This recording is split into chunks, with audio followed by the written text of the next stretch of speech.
দেশদ্রোহী তকমা দিয়ে রাহুল গান্ধী এবং সোনিয়া গান্ধীর ছবিতে জুতোর মালা পরিয়ে থানার সামনে বিক্ষোভ বিজেপির। উল্লেখ, গতকাল ছিল স্বাধীনতা দিবস। গোটা দেশ জুড়ে বিভিন্ন রাজনৈতিক নেতৃত্ব থেকে শুরু করে বিভিন্ন ধর্মের মানুষ সকলেই মিলিত হয়ে জাতীয় পতাকা উত্তোলনের মধ্য দিয়ে এই দিনটিকে পালন করে থাকেন। এদিন নদিয়া কৃষ্ণনগর শহরের কৃষ্ণনগর উত্তর সাংগঠনিক বিজেপির তরফে দেখা যায় সোনিয়া গান্ধী এবং রাহুল গান্ধীর ছবিতে জুতোর মালা পরিয়ে বিক্ষোভ দেখাতে থাকে বিজেপি। গতকাল 15ই আগস্টে কংগ্রেসের কেন্দ্রীয় কার্যালয়ে বন্দে মাতরম গানের মধ্য দিয়ে জাতীয় পতাকা উত্তোলন করতে দেখা যায়। কিন্তু পুরো গান শোনার আগেই যেভাবে বিরক্তি বোধ করে সোনিয়া গান্ধী সেখান থেকে উঠে চলে যায়, তাতে আমরা মনে করছি সেই জাতীয়তা গানের অবমাননা হয়েছে। আর যারা এই স্বাধীনতা কেন্দ্রিক গানকে অবমাননা করে, আমরা তাদের দেশদ্রোহী বলে বিবেচিত করে। তাই আজ থেকে আমরা গান্ধী পরিবারকে দেশদ্রোহী বলে আখ্যা দিচ্ছি।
ধরে গেছে সোনিয়া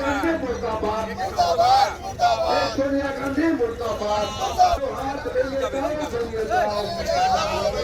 বন্দে মাতরম, বন্দে মাতরম, সোনিয়া মাইনো মুর্দাবাদ। সোনিয়া গান্ধী দূরত্ব, সোনিয়া গান্ধী রক্ত, সোনিয়া গান্ধী রক্ত, রাহুল গান্ধী রক্ত। এই বন্দে মাতরমকে অপমান করা হলো কারণ সোনিয়া গান্ধী জবাব দাও। বন্দে মাতরমকে অপমান করা হলো কারণ সোনিয়া গান্ধী জবাব দাও। এই বিজেপি আজ রাজপথে এই সোনিয়া গান্ধীর কালো হাত ভেঙে দাও, গড়িয়ে দাও। এই সোনিয়া গান্ধীর কালো হাত ভেঙে দাও, গড়িয়ে দাও। বন্দে মাতরম, বন্দে মাতরম। এই সোনিয়া গান্ধীর ওয়াক্ত, এই বিদেশের দালাল সোনিয়া গান্ধীর ওয়াক্ত, এই ভ্যাটিকান সিটির দালাল সোনিয়া গান্ধীর ওয়াক্ত। এই বন্দে মাতরমকে অপমান করা রাজপথে সোনিয়া গান্ধী হুঁশিয়ার। এই বিজেপি আজ রাজপথে সোনিয়া গান্ধী হুঁশিয়ার। এই বন্দে মাতরমকে অপমান করা হলো কেন অপদার্থ সোনিয়া গান্ধী জবাব দাও। এই বন্দে মাতরমকে অপমান করা হলো কেন অপদার্থ রাহুল গান্ধী জবাব দাও। এই রাহুল গান্ধী মুর্দাবাদ, এই রাহুল গান্ধী মুর্দাবাদ, এই রাহুল এই অপদার্থ। কেন করছেন, কি কাদের কি করছেন বলুন। আপনারা সকলে জানেন 15ই আগস্ট স্বাধীনতা দিবস। এই স্বাধীনতা দিবসের দিন কংগ্রেস যে তাদের কেন্দ্রীয় পার্টি অফিস, সেই পার্টি অফিসে পতাকা উত্তোলন করছিল এবং 80 বছর যে স্বাধীনতা দিবসের 80 বছর, এই জন্য ভারত সরকার পক্ষ থেকে যে আমাদের বন্দে মাতরম মন্ত্র যে গান, ঋষি বঙ্কিমচন্দ্র চট্টোপাধ্যায়ের লেখা যে গান, সেই গান এই বছর পূর্ণাঙ্গ গান এইবার গাইতে তোমার পরে গাইবার যে অনুরোধ ছিল, তা সেই কারণে এইবার কংগ্রেস পার্টি অফিসেও ঠিক বন্দে মাতরম গান চলছিল।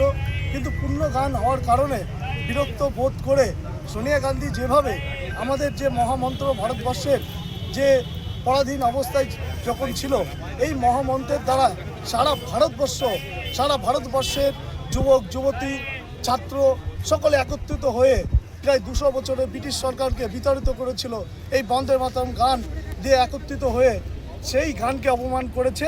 তার জন্য আমরা ভারতীয় জনতা পার্টির কর্মকর্তা এবং আমরা আদর্শবাদী এবং রাষ্ট্রবাদী, যে আমাদের রাষ্ট্রের বা আদর্শবাদকে কেউ যদি হত্যা করতে চায় বা আমাদের তাকে আমরা দেশদ্রোহী বলে মানি, এবং তাই আমরা সোনিয়া গান্ধীকে আমরা ভারতীয় জনতা পার্টির পক্ষ থেকে তাকে আজ থেকে আমরা ঘোষণা করলাম তিনি হচ্ছে দেশদ্রোহী। এই কারণে আমরা আজকে পথে নেমেছি। নদিয়া উত্তর সাংগঠনিক জেলার পক্ষ থেকে আমরা বিক্ষোভ কর্মসূচি দেখাচ্ছি। এই অবমাননাকে আমরা মানব না। থানার সামনে কেন? থানার সামনে নয়, এটা আমরা কৃষ্ণগড় শহরেই করছি, কারণ আমরা মেন কেন্দ্র আমাদের পোস্ট অফিস মোড়ে আমরা করতাম। শুধুমাত্র আজকে আপনারা জানেন শ্রাবণ মাসের শেষ সোমবার, এই সোমবার দিনকে আমাদের সনাতনীদের এক ঐতিহ্যময় দিন। এই দিনে সমস্ত সনাতনীরা গঙ্গা জল নবদ্বীপ ঘাট থেকে নিয়ে শিমলিবাসের উদ্দেশ্যে হাঁটে, তাই ওখানে পুণ্যার্থীদের যে ভিড় আছে ওই কারণে আমরা এখানে এসে করেছি। থানায় কি কোনো ডেপুটেশন দিচ্ছেন? না না না না, আমরা তা দিচ্ছি। আজকে এখানে কি কর্মসূচি আছে? আমাদের এই কর্মসূচি আছে যে আমরা এখানে সোনিয়া গান্ধী এবং রাহুল গান্ধীর পুষ্পতুল আমরা দাহ করব, এবং তার যে আমাদের দেশের যে রাষ্ট্রগান রাষ্ট্রীয় সঙ্গীত, সেই সঙ্গীতকে যে অবমাননা করেছে তার জন্য তার পুষ্পতুল ফুটিয়ে আমরা এখানে তার প্রতিবাদ জানাচ্ছি। আপনার নাম? আমার নাম উৎপল ঘোষ, আমি জেলার সাধারণ সম্পাদকের দায়িত্বে আছি জেলা।